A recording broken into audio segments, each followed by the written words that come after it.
Здравия желаю. С приездом. А мы вас на перроне ждем, а вас все нет и нет. И дозвониться не можем. Вы кто?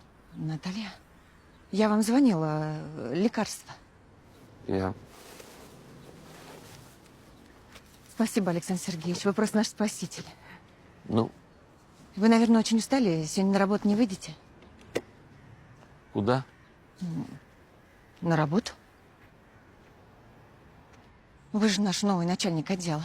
А я, можно сказать, ваша коллега, подчиненная. В отделе кадров работаю. Здравия желаю.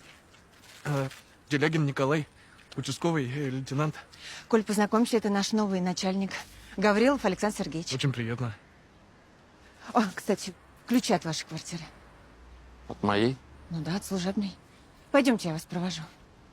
И да, и завтра первым делом ко мне в отдел кадров. Оформиться.